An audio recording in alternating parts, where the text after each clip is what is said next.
Hello friends, welcome to Sujata's balcony garden.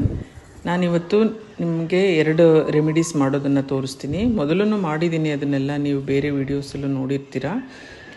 But ಇವತ್ತು ಮತ್ತೊಮ್ಮೆ ಹೇಳ್ತಾ ಇದ್ದೀನಿ. ಅದರಲ್ಲಿ ಒಂದು ಆನಿಯನ್ ಪೀಲ್ ರೆಮಿಡಿ ಮತ್ತು ಇನ್ನೊಂದು ಬನಾನಾ ಪೀಲ್ ಫರ್ಟಿಲೈಸರ್ ಅಂತ ಹೇಳಿಬಿಟ್ಟು 2 ರೆಮಿಡೀಸ್ನ ಮಾಡ್ತಾಯಿದ್ದೀನಿ. ಅದು ಆರ್ಗ್ಯಾನಿಕ್ ಆಗಿ ನಾವು ತುಂಬ ಯೂಸ್ಫುಲ್ ಆಗುತ್ತೆ.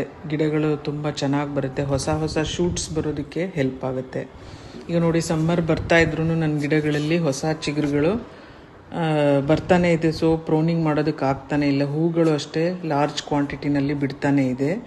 ಸೊ ಪ್ರೋನಿಂಗ್ ಮಾಡೋದಕ್ಕೆ ಆಗ್ತಾನೆ ಇಲ್ಲ. ಸೊ ಈ 2 ಗಿಡನ ನಾನು ಪ್ರೋನಿಂಗ್ ಮಾಡೋದಿಲ್ಲ ಇವಾಗ ಸದ್ಯಕ್ಕೆ. ಈ ಹೂವೆಲ್ಲ ಬಿಟ್ಟಾದಮೇಲೆ ನಾನು ಪ್ರೋನಿಂಗ್ ಮಾಡೋದು. ನೋಡಿ, ದಿವಸಕ್ಕೆ ಇಲ್ಲ ಅಂದರೂ 10-12 ಹೂಗಳು ಒಂದೊಂದು ಗಿಡದಲ್ಲಿ ಬಿಡ್ತಾನೆ ಇದೆ. ಸೊ ಈ ಥರ ಇಟ್ಕೊಂಡವಾಗ ನಾನು ಪ್ರೋನಿಂಗ್ ಮಾಡೋದಕ್ಕಾಗೋದಿಲ್ಲ. ಇದನ್ನು ಹಾಗೆ ಬಿಟ್ಬಿಟ್ಟು ಯಾವಾಗ ಹೂಗಳೆಲ್ಲ ಬಿಟ್ಟು ಮುಗಿಯುತ್ತೆ ಆವಾಗ ಪ್ರೋನಿಂಗ್ ಮಾಡ್ತೀನಿ ನಾನು. ಆಲ್ಮೋಸ್ಟ್ ಎಲ್ಲ ಗಿಡದ್ದು ಪ್ರೋನಿಂಗ್ ಆಗಿದೆ. ಕೆಲವು ಲೈಟ್ ಪ್ರೋನಿಂಗ್ ಮಾಡಿದ್ದೀನಿ, ಕೆಲವು ಹಾರ್ಡ್ ಪ್ರೋನಿಂಗ್ ಮಾಡಿದ್ದೀನಿ. ಸೊ ಹೂಗಳು ಸ್ವಲ್ಪ ಬಿಡೋದು ಕಡಿಮೆ ಆಗಿದೆ. ಕೆಲವು ಗಿಡಗಳಲ್ಲಿ ಮಾತ್ರ ತುಂಬ ಚೆನ್ನಾಗಿ ಬಿಡ್ತಾ ಇದೆ. ಇದಕ್ಕೆ ನಾನು ಮಾಡೋ ವೀಕ್ಲಿ ರೆಮಿಡೀಸೇ ಕಾರಣ. ನಾನು ಯಾವುದಾದ್ರೂ ಒಂದೊಂದು ಫರ್ಟಿಲೈಸರ್ಸ್ನ ಎವ್ರಿ ವೀಕ್ ಕೊಡ್ತಾ ಇರ್ತೀನಿ. ಮತ್ತು ನೀಮ್ ಆಯಿಲ್ ಸ್ಪ್ರೇನ ಮಾಡ್ತಾನೆ ಇರ್ತೀನಿ ನಾನು.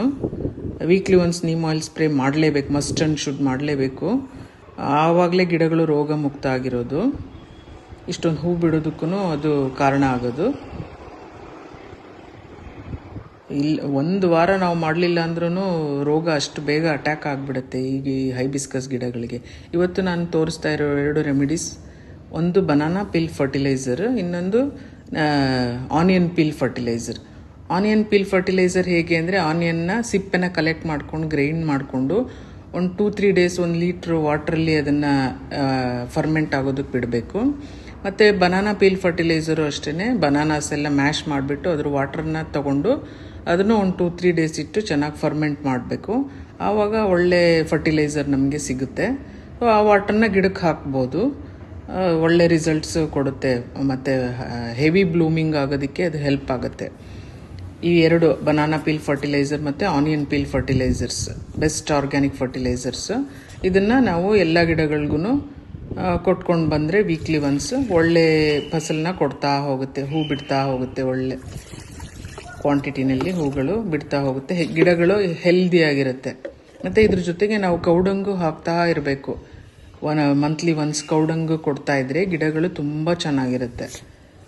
ಮಣ್ಣು ಪೋರಸ್ ಆಗಿರುತ್ತೆ. ನಾನು ಯಾವಾಗಲೂ ಹೇಳ್ತಾ ಇರ್ತೀನಿ, ಮಣ್ಣು ಪೋರಸ್ ಆಗಿರಬೇಕು ಅಂತ. ಇಂಥ ಪ್ಲ್ಯಾಂಟ್ಗಳಿಗೆ ಅಂತೆಲ್ಲ ಪ್ರತಿಯೊಂದು ಗಿಡಗಳಲ್ಲೂ ಮಣ್ಣು ಪೋರಸ್ ಆಗೇ ಇರಬೇಕು. ಆವಾಗಲೇ ಅದು ಚೆನ್ನಾಗಿ ಬೆಳೆಯೋದಕ್ಕೆ ಸಾಧ್ಯ. ನೋಡಿದ್ರಲ್ಲ, ಈ ನನ್ನ ವಿಡಿಯೋಸ್ ನಿಮಗೆ ಇಷ್ಟ ಆಗಿದೆ ಅಂತ ಅಂದ್ಕೊಳ್ತೀನಿ. ಇಷ್ಟ ಆಗಿದರೆ ದಯವಿಟ್ಟು ಲೈಕ್ ಮಾಡಿ, ಸಬ್ಸ್ಕ್ರೈಬ್ ಮಾಡಿ, ಶೇರ್ ಮಾಡಿ. ನಿಮ್ಮ ಕಮೆಂಟ್ಸಲ್ಲಿ ಏನಾದರೂ ಹೇಳಬೇಕು ಅಂತಿದ್ರೆ ದಯವಿಟ್ಟು ಕಮೆಂಟ್ ಬಾಕ್ಸಲ್ಲಿ ಶೇರ್ ಮಾಡ್ಕೊಳ್ಳಿ. ನಾನು ಅದಕ್ಕೆ ಎಲ್ಲರೂ ಕ್ವಶನ್ಗೂ ಆನ್ಸರ್ ಮಾಡ್ತೀನಿ. ನನ್ನ ವಿಡಿಯೋಸ್ ನಿಮಗೆ ಇಷ್ಟ ಆಗಿದೆ ಅಂದ್ಕೊಳ್ತೀನಿ. Thanks for watching.